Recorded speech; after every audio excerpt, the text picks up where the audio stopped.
violins wear out like anything else. So I make new ones. I was born in Legnano, Italy in 1886. My father was an accountant at the cotton factory. We lived with my uncle, who is a violinist and a teacher. I began taking lessons from him when I was 6. I was pretty good, and he used to take me around to show the parents of prospective students what a good teacher he was.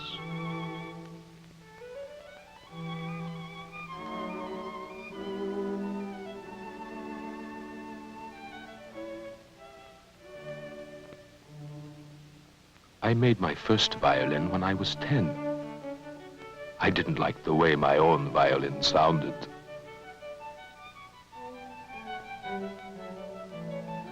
My father entered me in the conservatory in that same year. He wanted me to be a violinist, but I wanted to be a painter. The trouble with machine-made violins is the trouble with the machine in general. Machines have no brains, no souls. At the conservatory, I won the only scholarship. Toscanini used to come to conduct the conservatory orchestra. One day he came over and sat down next to me. I was the youngest in the orchestra. He asked me if I enjoyed playing the violin. Naturally, I said yes.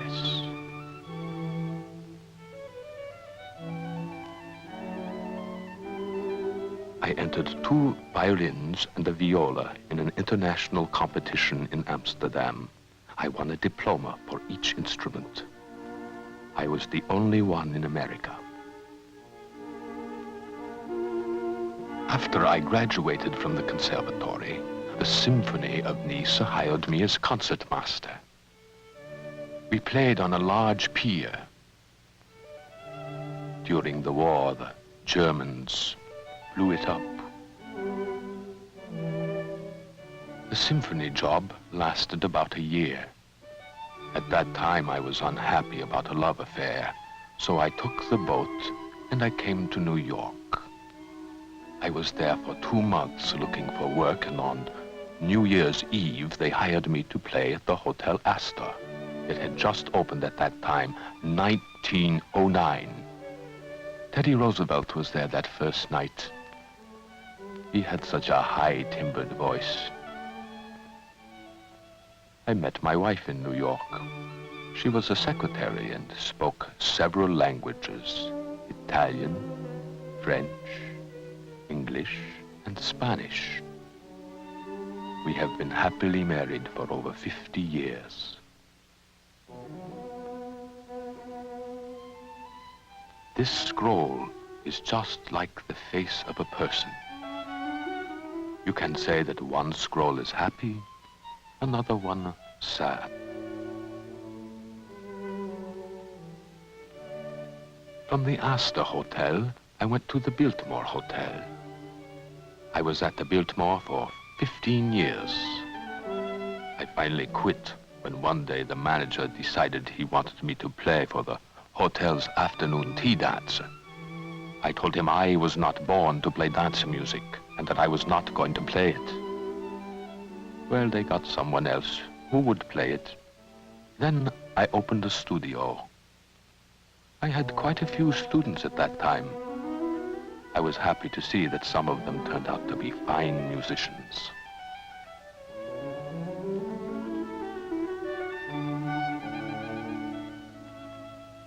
Then the talkies came in, and that was the end of live music at the movies.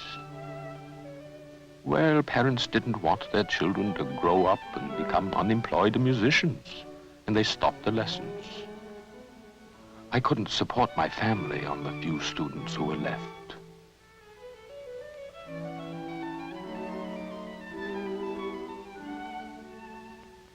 I needed work, and my good friend Sacconi asked me to work with him in New York, making and repairing violins.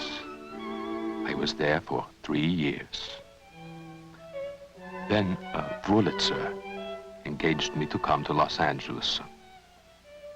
California seemed so far, and I didn't want to go there. But a friend told me that California was God's country. Well, I did come. My wife and my 2 sons joined me. I worked in this shop for 22 years.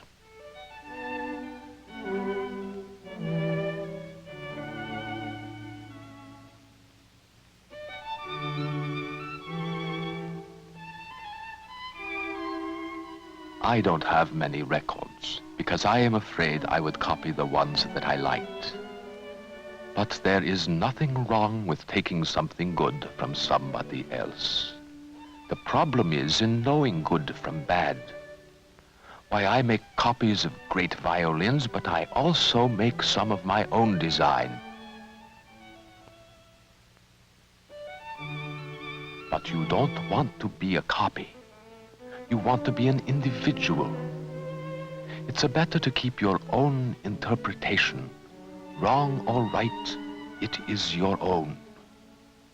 So someday, when I'm dead, somebody, a connoisseur, will say, "Oh, this is a Frosali." It already happened. A violin maker was shown one of my instruments and he said, "Oh, this is a Frosali." I was in quite a few Hollywood musicals, but I was always a little out of focus, or just one in a crowd.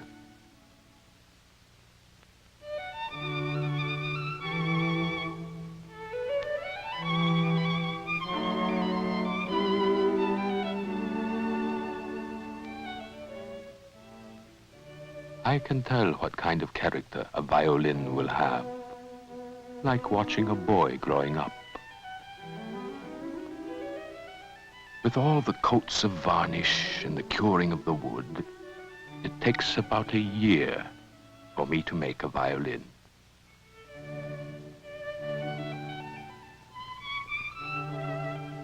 Many musicians have praised my work. But what am I compared to Stradivari and Amati? I feel like a mosquito, so humble before their work.